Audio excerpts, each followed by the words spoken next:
That was not a large applause. Start again.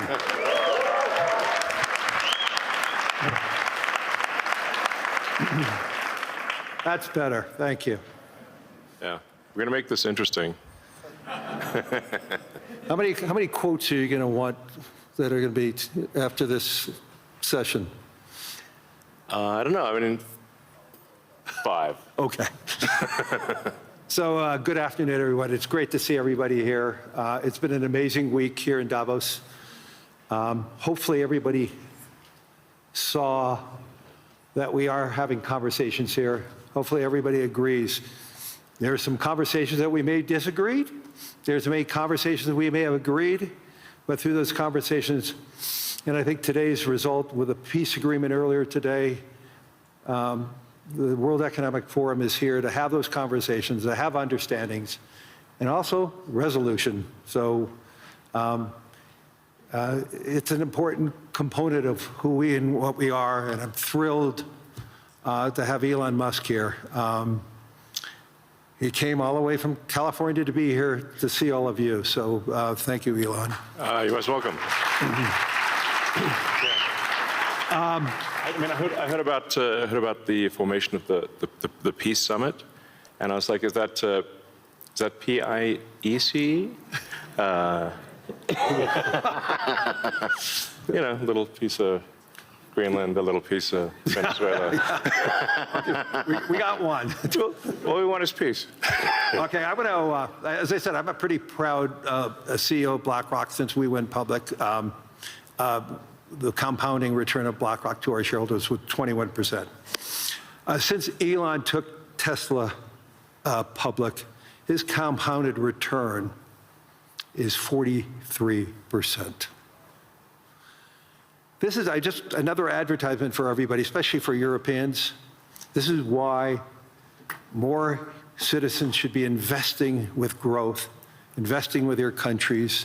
Imagine if a lot of pension funds invested with Elon when Tesla went public, and how much return would all the pension funds that invested side by side with Elon and the growth. So a spectacular return. There's very few companies.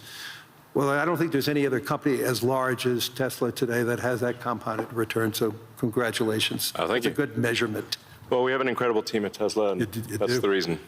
So I want to get into the dirt, the meaningful component about technology, the possibilities.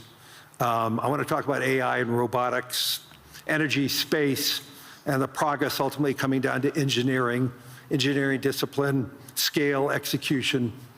And few people, if not anyone, has the experience and the fortitude to confront these issues head on. Not just the ideas, but the execution across so many different technologies, Elon, and that's why I thought it was important for us to have this dialogue here in Davos. So you're presently building on AI, on robotics, on space, on energy, all at the same time. When you look across those efforts, what do they have in common from an engineering standpoint? Well, they're all very difficult technology challenges, but the overall goal of my companies is to maximize the future of civilization, like basically maximize the probability that civilization has a great future, and to expand consciousness beyond Earth. So if you take SpaceX, for example, that SpaceX is about advancing rocket technology to the point where we can extend life and consciousness beyond Earth, to the moon, to Mars, eventually to other star systems. And I think we should always view consciousness, life as we know it, as precarious and delicate, because to the best of our knowledge, we don't know of life anywhere else. You know, I'm often asked, are there aliens among us? And I'll say that I am one, but... Or you're from the future. They don't believe me. Okay. But I think if anyone would know if there are aliens among us, it would be me. We have 9,000 satellites up there. and not once have we had to maneuver around an alien spaceship. So I'm like, I don't know. Bottom line is, I think we need to assume that life and consciousness is extremely rare, and it might only be us. And if that's the case, then we need to do everything possible to ensure that the light of consciousness is not extinguished, because we're effectively, the way I view it is, the image in my mind is of a tiny candle in a vast darkness, a tiny candle of consciousness that could easily go out. And that's why it's important to make life multiplanetary, such that if there is a natural disaster or a man-made disaster on Earth, that consciousness continues. That's the purpose of SpaceX. Tesla is obviously about sustainable technology, and also at this point we've sort of added to our mission sustainable abundance. So with robotics and AI, this is really the path to abundance for all. If you say, people often talk about solving global poverty, or essentially how do we give everyone a very high standard of living. I think the only way to do this is AI and robotics, which doesn't mean that it is without its issues. I mean, we need to be very careful with AI. We need to be very careful with robotics. We don't want to find ourselves in a James Cameron movie, Terminator. He's got great movies, love his movies, but we don't want to be in Terminator, obviously. But if you have ubiquitous AI that is essentially free or close to it, and ubiquitous robotics, then you will have an explosion in the global economy, an expansion in the global economy that is truly beyond all precedent. Elon, can that expansion be broad? Yes. Or is it narrow? And how can that be created? How can it broaden the global economy? Yeah, I mean, a way to think of it is that if you have a large number of humanoid robots, the economic output is the average productivity per robot times the number of robots. Right. And actually, my prediction is in the benign scenario of the future that the robots will actually make so many robots and AI that they will actually saturate all human needs.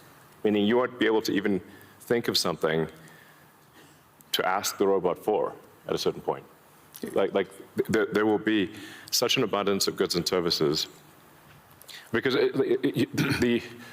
my prediction is that there'll be more robots than people. So, but how do you then have human purpose in that scenario? Yeah, I mean, nothing's perfect, but I mean, it is a necessary. Like, you can't have both. You can't have work that has to be done and amazing abundance for all. Because if it's work that has to be done, then you and only some people can do it, then you can't have abundance for all. Then it's narrow. It's narrow, yeah. Exactly.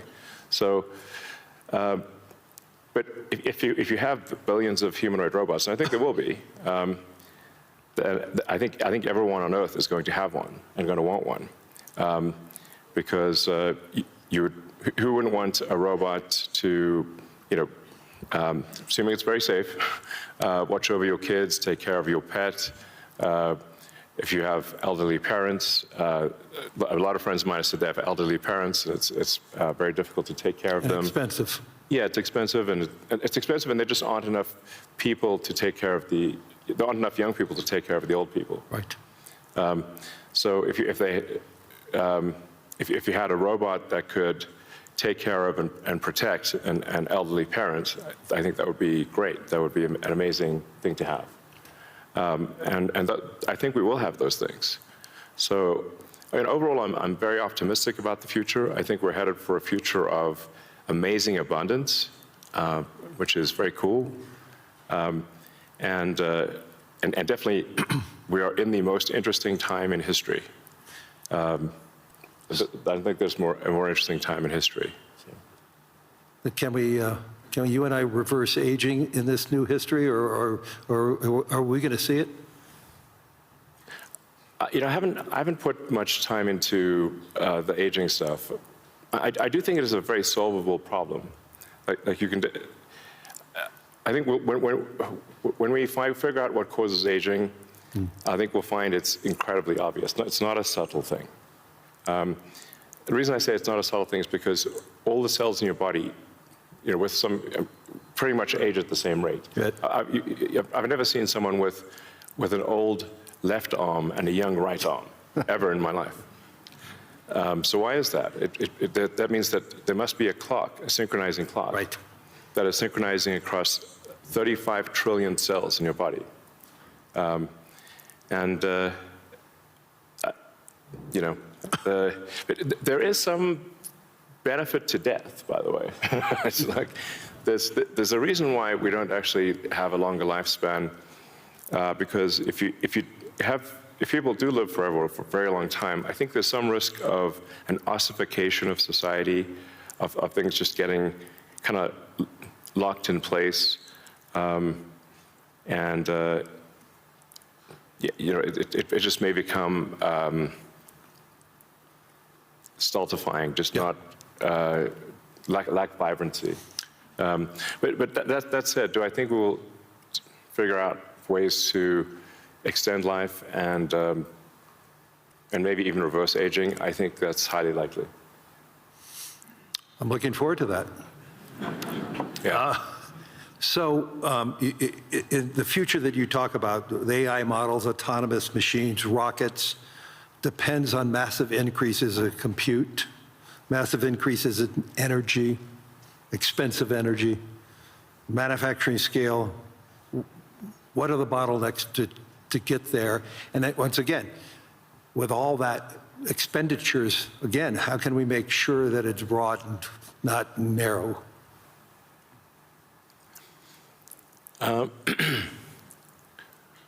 I just think the natural thing is it's going to be very broad, because AI companies will seek as many customers as they possibly can, and the cost of AI is already very low, and it's plummeting every year. I mean, the cost of AI is almost meaningfully changing on a month-to-month basis. There's open models now everywhere. Yeah. Yes, there's open models. And the open models only lag, they're maybe a year behind. Right. The sort of closed models. So I think the AI companies will seek as many customers as possible, which means they'll provide AI to the world. But the cost of getting to there, the compute, the chips, the fab, the powering, that to me, what are the you know, those are huge. The limiting factor, yeah, I think the limiting factor for AI deployment is fundamentally electrical power. It's just, right, it's energy. Yeah. I mean, we're seeing the rate of AI chip production increase exponentially, but the rate of electricity being brought online is 3%, 4% a year, max. Yeah. It's clear that we're very soon, maybe even later this year, we'll be producing more chips than we can turn on. But except for China. China's growth in electricity is tremendous. They're building 100 gigawatts of nuclear as we speak. Actually, solar is the biggest thing in China. So I believe China's production capacity on solar is 1,500 gigawatts a year, and they're deploying over 1,000 gigawatts a year of solar. Now, you know, for continuous solar load, you divide that by roughly, I don't know, 4 or 5. Call it that's around 250 gigawatts of steady state power paired with batteries. And that's a very big number. That's half of the average power usage in the US. Right. So US power usage on average is 500 gigawatts. China, just in solar, just in solar that can provide steady state power, and batteries can do half of the U.S. electricity output per year just with solar. Solar is by far the biggest source of energy. And actually, when you look beyond, or even on Earth, but certainly beyond Earth, the sun rounds up to 100% of all energy. This is an important thing to consider. So the sun is 99.8% of the mass of the solar system. Jupiter is about 0.1%, and everything else is miscellaneous. Now, even if you were to burn Jupiter in a thermonuclear reactor, the amount of energy produced by the sun would still round up to 100%, because Jupiter is only 0.1%. If you teleported 3 more Jupiters into our solar system, and burnt 3 more Jupiters and everything else in the solar system, the sun's energy would still round up to 100%. So it's really all about the sun. And that's why one of the things we'll be doing with SpaceX within a few years is launching solar-powered AI satellites. Right.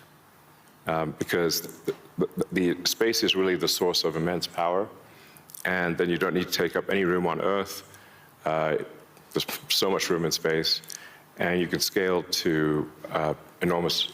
I mean, you can scale to, I think, ultimately hundreds of terawatts a year. You and I have had these conversations before, but why don't you tell the audience what would it take for the United States, and what type of geography would it take to have that solar field to electrify the United States? And then let me ask a question, why aren't we doing it? Yeah, so, I mean, I guess a rough way to think about it is 100 miles by 100 miles, or call it, I don't know, 160 kilometers by 160 kilometers of solar is enough to power the entire United States. So the 100 mile by 100 mile area is, I mean, you could take basically a small corner of Utah, Nevada, New Mexico. Obviously, you wouldn't want it all in one place, but it is a very small percentage of the area of the U.S. to generate all of the electricity that the U.S. uses. And the same is true, actually, I mean, for Europe. You could take a small, you could take relatively unpopulated areas of, say, Spain and Sicily, and generate all of the electricity power that Europe needs. So why don't you think that there's a movement towards that here and in the United States? Well, there is. As it is in China. Well, unfortunately, in the U.S., the tariff barriers for solar are extremely high, and that makes the economics of deploying solar so artificially high, because China makes almost all the solar, What would it take for Europe or the U.S. to build it commercially, if it's that scale? Yeah, I think. Well, I can tell you what we're going to do, you know, at SpaceX and Tesla is we're building up large-scale solar. Right. So the SpaceX and Tesla teams both separately are working to build to 100 gigawatts a year of solar power in the U.S., of manufactured solar power. That'll probably take us, I don't know, about 3 years or something. But these are pretty big numbers. You know, I'd encourage others to do the same. We obviously don't control the, you know, U.S. Tariff policy, but for other countries, I would recommend that China makes solar cells that are incredibly low cost, and I think it would be worth doing large-scale solar. So I know you're going to be having a couple of big announcements on robotics and what it can do. I mean, when I went to the factory, you showed me those robots. Yeah. How quickly, you talked about the billions of robots, but how quickly can they be deployed in a manufacturing setting? How quickly can they be utilized and be functional and create that abundance that you talked about? Well, humanoid robotics will advance very quickly. I think we do have some of the Tesla Optimus robots doing simple tasks in the factory.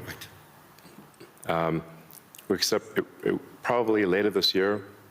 By the end of this year, I think they'll be doing more complex tasks, but still deployed in an industrial environment. And probably sometime next year, I'd say that by the end of next year, I think would be selling humanoid robots to the public. That's when we are confident that it's very high reliability, very high safety, and the range of functionality is also very high. You can basically ask it to do anything you'd like. You're already seeing that in Tesla cars, the software changes that you're doing. And what is it, every quarter now, a software change that upgrades the ability of the robot within the car?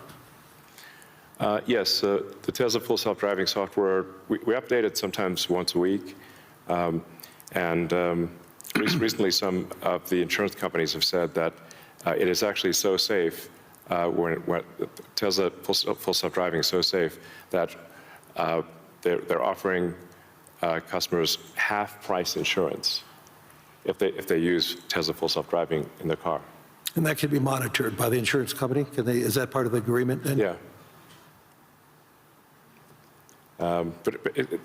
I think self-driving cars is essentially a solved problem at this point.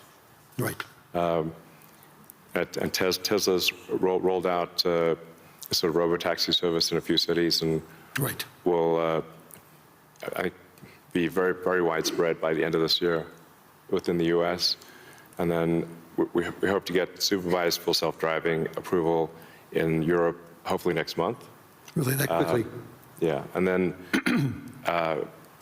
maybe a similar timing for China, hopefully.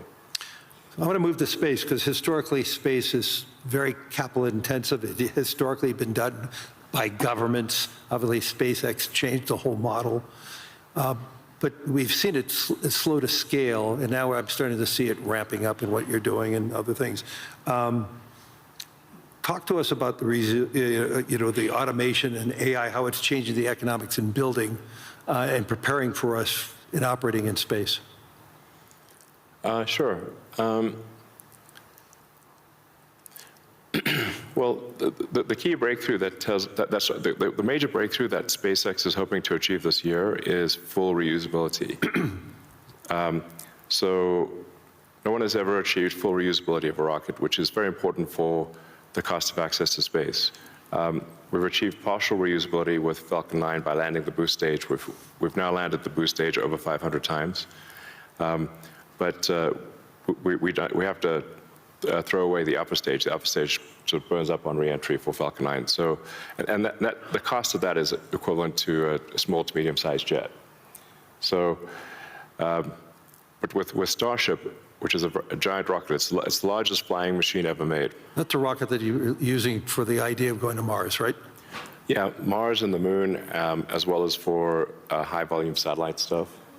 So, Starship, hopefully this year we should prove full reusability for Starship, which will be a profound invention because the cost of access to space will drop by a factor of 100 when you achieve full reusability. Right. It's the same sort of economic difference that you would expect that, between, say, a reusable aircraft and a non-reusable aircraft. Like if you have to throw your aircraft away after every flight, that would be a very expensive flight. But if you only have to refuel, then it's the cost of the fuel. And so that's really the fundamental breakthrough that gets the cost of access to space, we think, below the cost of freight on aircraft. So, you know, under $100 a pound type of thing easily. Wow. So it makes putting large satellites into space, very low, very cheap.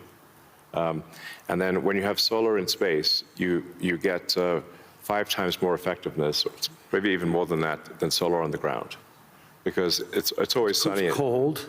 And It's always sunny, so you don't have a day-night cycle or seasonality or weather, and you get about 30% more power in space because you don't have atmospheric attenuation of the power. Right. The net effect is solar is 5 times more.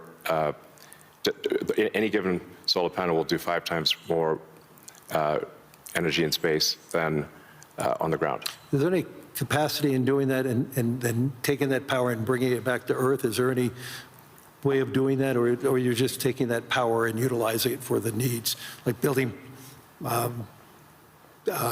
AI data centers in space? I think the case, it's a no-brainer for building solar-powered AI data centers in space, because as you mentioned, it's also very cold in space. If you're in the shadow, then it's very cold in space, just 3 degrees Kelvin. So you just have solar panels facing the sun, and then a radiator that's pointed away from the sun, so it has no sun incidence, and then it's just cooling. It's a very efficient cooling system.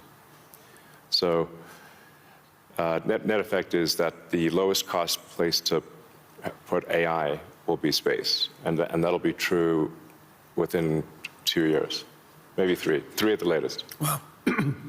So looking 10 or 20 years out, how would you describe success with AI or space technology, and where do you see it?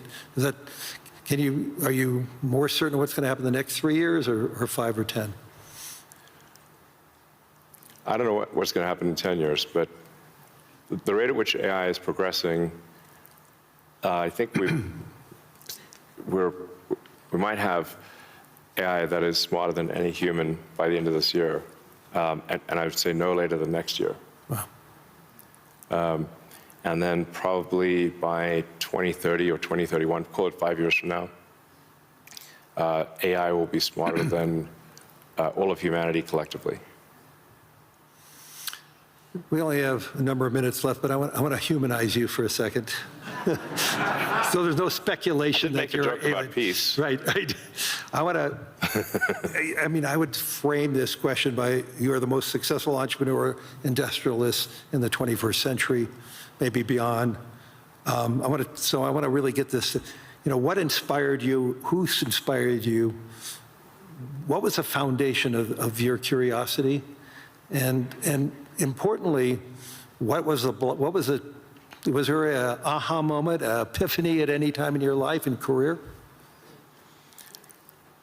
Well, as a kid, I read a lot of science fiction, sci-fi fantasy books. Yeah, we talked about that. And comic books, and I always liked technology. I didn't expect to be where I am today. That seems incredibly implausible. But I was inspired by reading about books about the future, about science fiction, and I guess I want to make science fiction not fiction forever. At some point, turn science fiction to science fact, we want to have like Starfleet and Star Trek, really, for real, like where we actually have giant spaceships traveling through space, going to other planets, traveling to other star systems. I'm just interested if I could be beamed up to go back to New York. I'd like to just be beamed back to New York instead of flying. Yeah. Talking about Star Trek. No, I guess my essential, what I would call the philosophy of curiosity. I'd like to understand the meaning of life. Is the standard model of physics correct regarding the beginning of life, beginning of existence, and the end of the universe? What questions do we not know to ask that we should ask? And AI will help us with these things. So I'm just trying to understand, how do we get here? What's going on? What's real? Are there aliens? Maybe there are. And if we've got spaceships that are traveling to other star systems, we may encounter aliens, or we may find many long-dead alien civilizations. But I just want to know what's going on. I'm curious about the universe, and that's my philosophy. Do you see yourself ever going to Mars in your lifetime? Yeah, I mean, I would say like, That's a long commitment. I've been asked. Isn't that 3 years each way? It's 6 months. 6 months, that's all it is? Yeah, 6 months, but the planets only align every 2 years. Okay. So, yeah, I've been asked it a few times, like, do I want to, die on Mars? And I'm like, yes, but just not on impact.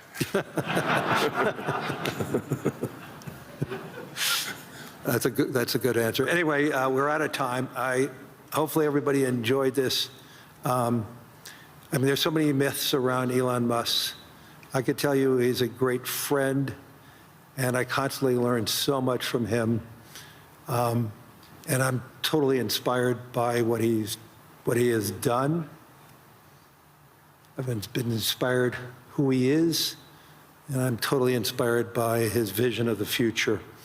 And I don't think it's such a bad future, and I agree with his optimism. So, Elon, thank you. Any last words? Well, I think my last words would be, I would encourage everyone to be optimistic and excited about the future. Good. And generally, I think for quality of life, it is actually better to err on the side of being an optimist and wrong rather than a pessimist and right. On that note,